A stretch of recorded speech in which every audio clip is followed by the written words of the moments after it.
नमस्कार, मी श्रद्धा स्वागत करते तुमचं एका नवीन व्हिडिओमध्ये. आजचा व्लॉग जो आहे ना तो खूप कन्फ्युजनमध्ये झालेला आहे. कारण की म्हणजे आता ठीक आहे, शिकतोय आपण तर चुका होणारच. प्रयत्न करणं हे आपल्या हातात आहे. बाकी सगळं तुमच्या आणि देवाच्या हातात आहे. तर ठीक आहे.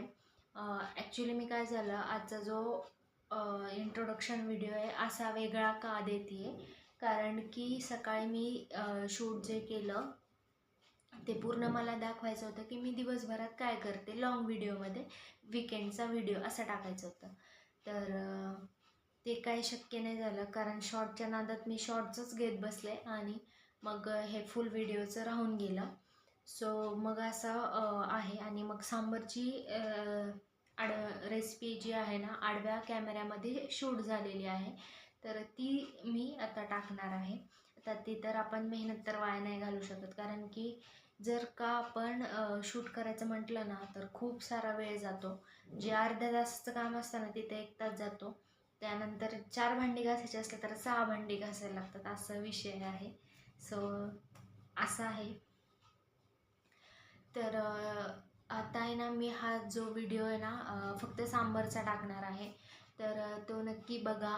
आवडला तर लाईक, शेअर, सबस्क्राईब करा. तर इथं मी ना 2 डाळी घेतल्या होत्या, एक मुगाची आणि तुरीची. मुगाची थोडी जास्त घेतली होती, कारण तुरीच्या डाळीने मला पित्त होतं, हेच मी सांगत होते. त्यानंतर शेवगाच्या शेंगा, टोमॅटो आणि बटाटा कापून घेतला होता. आणि तुमच्याकडे जर भोपळा असेल ना तर तो भोपळा पण तुम्ही घेऊ शकता. त्यानंतर हे सगळं आहे ना मी धुवून छान कुकरमध्ये टाकलं.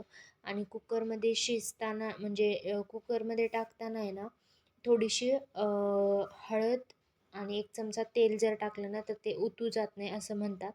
सो ते टाकलं आणि शिजायला ठेवलं. तर तुम्ही 2 शिट्ट्या करू शकता. माझा कुकरचा प्रॉब्लेम आहे, त्यामुळं मी ते थोडंसं कमी गॅसवरच शिजवून घेतलं होतं.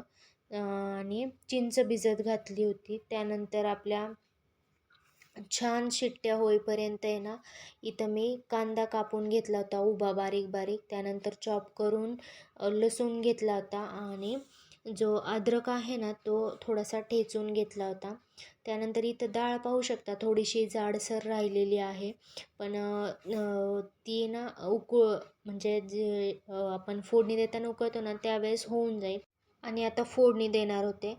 इथं तेल टाकून घेतलं होतं, त्यात जिरं आणि मोहरी चांगली तडतडू दिली.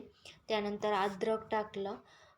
ॲक्च्युली अद्रक नव्हतं टाकायला पाहिजे, आधी पण टाकला. त्यानंतर धुवून कढीपत्ता टाकला. कसला डेंजर उडला ना कढीपत्ता, तुम्ही सांभाळून टाका. त्यानंतर हलवून घेतलं छान.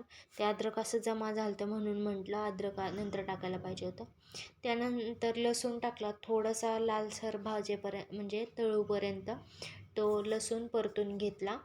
त्यानंतर जो आपण कापलेला कांदा आहे ना तो टाकला. तो सुद्धा छान असा परतून घेतला. त्यानंतर हिंग टाकलं. तर तुमच्याकडं असं ऑप्शनल आहे हिंग, टाकू शकता तुम्ही. छान टेस्ट छान होते काही पदार्थांना टाकल्यानंतर. त्यानंतर इथं मी घरचा लाल मिरची जी आहे ना तीच टाकली आहे. त्याच्या व्यतिरिक्त फक्त सांबार मसाला टाकला आहे, बाकी काहीच नाही टाकलेलं. पण सांबार खरंच खूप छान झालं होतं. आता हे छान असं परतून घ्यायचं.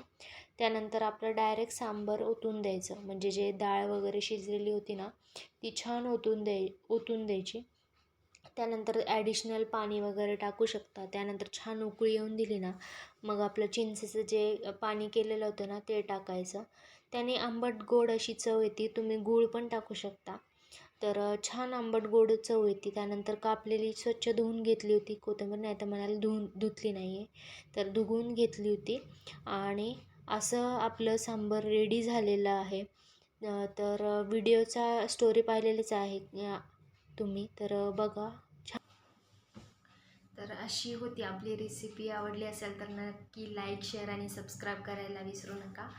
आणि तोपर्यंत मस्त खा, मस्त राहा. बाय. श्री स्वामी समर्थ.